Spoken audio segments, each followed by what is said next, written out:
Hello, ladies and gents. Welcome to CG Reacts, and this is... Well, there are two clips we're going to see. The first one is literally an hour ago, as I record right now.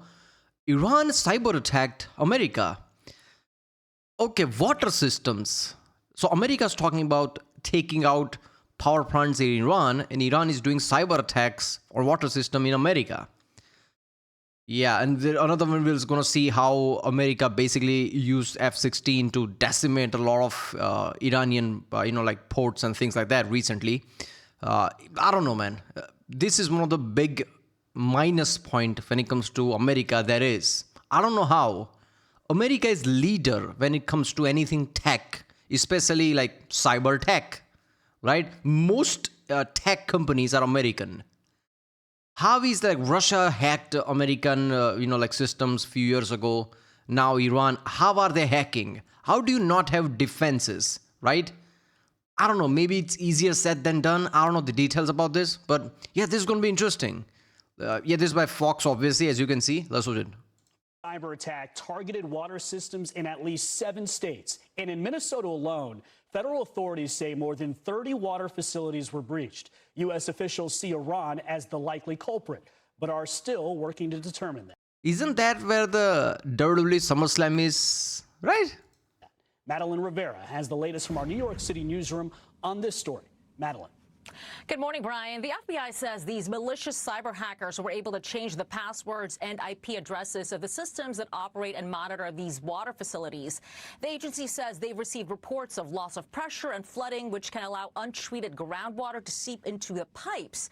The FBI did not mention which 7 states were affected. It comes, though, on the same week that Minnesota officials warned of a coordinated cyber attack on the water systems of 30 Minnesota communities. Water safety was not impacted. What is this? Random towns? Plymouth? Is it Minneapolis? No, it's not. It's Plymouth. Why Plymouth? Like, why target towns?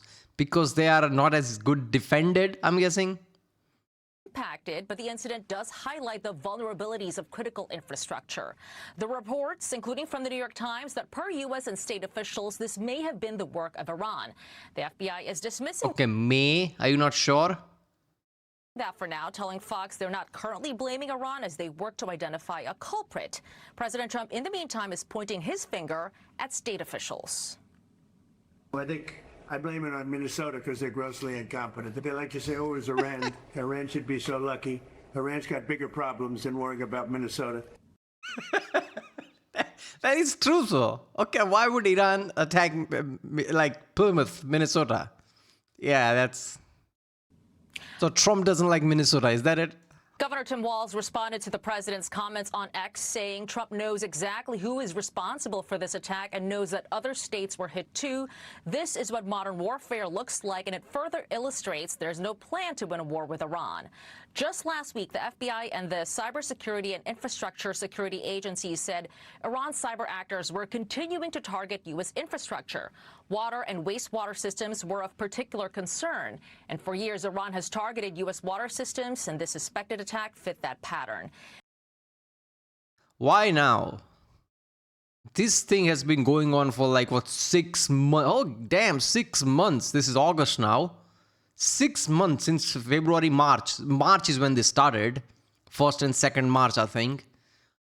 So why did Iran suddenly say, wait a minute, we have cyber attacks on our side as well? Let's attack now, after 6 months, after so much destruction.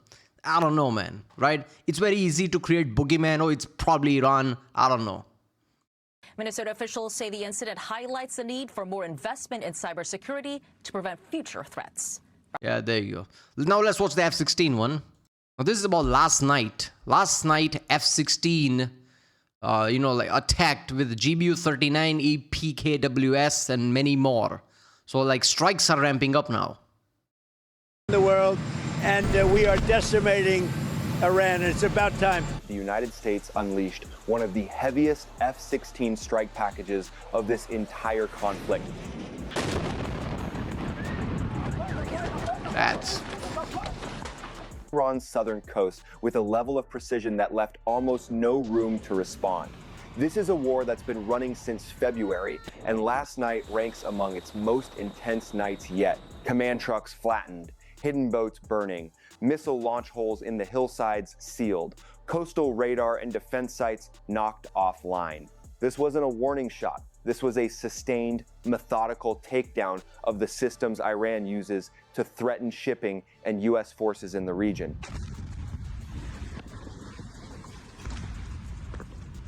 Good. All right. Was it gun? All right, fire. Grid as follows. November Bravo. What? 89er, Single F-16 What was that? That's insane. photo released just hours before the strikes began, and the ordnance hanging off its wings tells you exactly how far this operation was actually built to go. And it matters because it tells you this wasn't reactive, it was planned. 2 nights before the strikes, Iran fired 5 ballistic missiles at Muwafaq Salti Air Base in Jordan. All 5 were intercepted. 0 got through. That's not a footnote. That's the moment Iran tested American air defense and got a clear answer back. Then, at 10 p.m. Eastern on July 29th, CENTCOM closed the operation with a statement. It's worth reading exactly what they claimed. Strikes on dozens of IRGC targets, command centers, missile and drone facilities, coastal surveillance and defense sites, and maritime capabilities along the southern coast. 4 categories hit in the same window. That's not a strike, that's a system being dismantled piece by piece.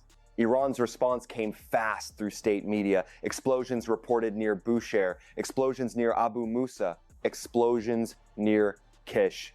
And in the same breath, no confirmed damage, nothing serious, business as usual. Call it nothing. Either the strikes did what CENTCOM says they did, or Iranian state television just admitted to coordinated failures in one night. Pick one. Both versions end with Tehran losing. And that's the pattern we're sitting with.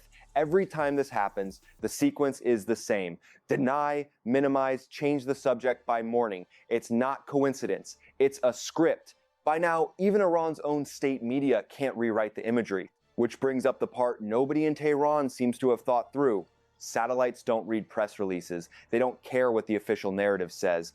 They just show what's on the ground, and right now, what's on the ground and what Iran is claiming are telling 2 very different stories. Now to the images actually driving this story, because this is where the strikes stop being a statement and start being evidence. First frame, an IRGC mobile command truck, the kind used to coordinate missile and drone launches from the field. It's not just damaged, it's folded, collapsed in on itself the way metal only does under a direct, close proximity hit. Whoever was running that truck's communications lost that capability in a fraction of a second. Second frame, Iranian patrol boats sitting exposed along the coastline. These aren't decoys, and they aren't easy to miss once you know what you're looking for. The boats were positioned for... This is footage from the America using drone boat to explore. Yes, he's just using any footage he can find, but yeah. Concealment, tucked close to shore, and it didn't matter. Coastal camouflage doesn't do much against a targeting system that already knows the coastline better than the crews hiding on it. Third frame, and the one worth slowing down on, a hole cut directly into a hillside. Not a natural cave, not old infrastructure. The geometry is wrong for anything except a purpose-built launch position, the kind of site you dig when you're trying to hide a rocket battery, not store supplies. Everything hit sits along Iran's coast, tied to the systems that threaten shipping lanes and forward-deployed US forces. That's the imagery. What's next is the machine that did it and why the US reached for this particular aircraft out of everything in the inventory to do the job. Now let's get to the photo we opened with, the one nobody's really talking about. Because once you understand what's hanging off that F-16's wings, the entire operation makes a lot more sense. Start with the aircraft itself. The F-16 wasn't picked because it's flashy. It was picked because of 2 boring words that decide almost every real military operation: availability and stores. Translation: which jets are ready to fly right now, and which ones can carry enough of the right weapons to hit this many targets in one night. The F-16 checks both boxes better than almost anything else in the inventory. This is a workhorse doing exactly what workhorses are built for. Now, the loadout. First, the GBU-39 small diameter bomb. 250 pounds, pop-out wings that snap open mid-flight and let it glide toward the target from well outside the danger zone. Because it's small, a single F-16 can carry a rack of 4 on one station, the BRU-61 rack, meaning one jet, one pass, 4 separate aim points. That's not overkill, that's math. 4 command posts, 4 launch sites, 4 radar nodes gone in the time it takes to make one run. Second, the GBU-38 and GBU-54, the 500-pound JDAMs, bigger, heavier, reserved for targets that need more than precision. They need mass command trucks, hardened facilities, the kind of structure a 250-pound bomb dents and a 500-pound bomb ends. And third, the one people sleep on, the APKWS, the AGR-20. This is a laser-guided 70-millimeter rocket, and the number that matters here isn't the size, it's the price, roughly $25,000 a shot. Compare that to a Patriot interceptor running well into 7 figures, or That is that cheap one with a single pylon having like 6 or 7 of them. 25,000 is like cheaper than the Shahid drone. It's very precise, right? Like, what more do you need? Cheap, takes very small space, and is high-tech enough to be precise. This is where like you win war, right? This is how like you don't drain your economy. an AIM-120 at $500,000 a copy. APKWS is what you reach for when the threat isn't one expensive missile, it's a swarm of cheap drones, and you can't afford to spend a Patriot on every single one of them. A dual-mode infrared version is already in the pipeline. That change matters more than it sounds. The pilot can designate just long enough to get the rocket off the rail, then shift to the next target while the weapon finishes on its own. In a single-seat cockpit at night, under night vision goggles, that difference keeps the pilot's eyes outside the jet instead of locked on one spot for the entire time of flight. Here's the part worth sitting with. None of these weapons are the biggest, loudest, or most expensive options available. They're the most efficient ones for exactly this fight. Dispersed targets, some sitting close to populated areas where a one-size-fits-all approach means unnecessary damage. Smaller, guided munitions mean more precision per target and less risk of the kind of strike that turns into its own headline for the wrong reasons. And somewhere in Tehran, state television is still calling last night limited strikes with no confirmed impact. Yeah, I mean, after massive ballistic strike from Iran, after USA attacked a lot of places, right? Obviously, they're like, the way the media is like, it's Iran and ally Iran countries, the way they're pointing is like, it wasn't that much of a deal type of way. Which whenever they start doing that, you know something critical got hit, because that's how psychology works. But yeah. All right, after that, he was just repeating missile tech detail and like something about NATO, which is not point of this video. So we're going to see the latest, literally 10 minutes ago. This is the report of Kuwait reporting drone attacks from Iran, apparently. On what's going on in the Middle East, let's get right to Steve Harrigan. He's live for us in Tel Aviv right now. Steve.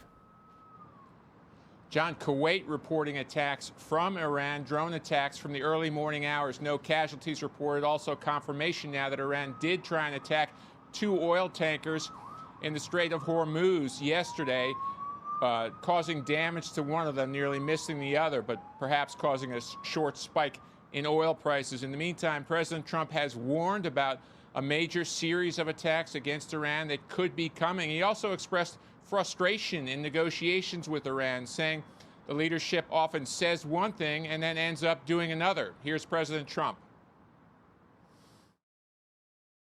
I'm losing faith in them because they do lie and they do misrepresent. Well, the other day, the 5 missiles were shot. We knocked them down, but we were in the midst of a negotiation. I mean, I'm waiting for Steve to call me. How's the negotiation going? And instead, I got a call from Pete that they just shot 5 missiles at one of our bases in Jordan. It's clear that tensions in the region are... I don't, look, man, here's what I want to say. Like, I don't know what to expect, but I don't know why America still expect Iran to make a deal. How many, like, if you fool me once, shame on you. Fool me twice, still shame on you. But 3 times, 4 times, 5 times, now it's shame on me, right? How many times, man? Right? So, of course, they're not going to make a deal, man. There's like, I don't think they can do it. I said that like months ago. Like, what does that even mean? That means admitting defeat. That means like saying like, oh, America's too powerful, we can't do anything. They can't do that. Otherwise, they can't have the hold and the power that they have. So it's like death of that regime. They can't do that. So of course, they're not going to make a deal. So I don't know, like, you need to make some different plan, man. They're thinking about blockading land. Like, I guess they're just going to blockade the whole land of Iran. I don't know how that's going to work. Won't that be easy, like, target practice for Iranian ballistic missile? They know where the blockade is, just throw missile at it. I don't know how that's going to work, but yeah. There you go. Well, many things are happening, apparently. I don't know, man. The cyber attack, like, I don't know about cyber attack, man. Can Iran do that? Like, we knew about Russia and Chinese one, but Iran can do that as well. That's, I don't know. To me, it feels like, why now, 6 months now. If they could have done it, they would have done it instantly in March to send a message like, don't F with us. I don't feel like that's Iran, but who knows? We'll see. All right, well, there you go. If you like my reaction, don't forget to subscribe, and I'll see you next time.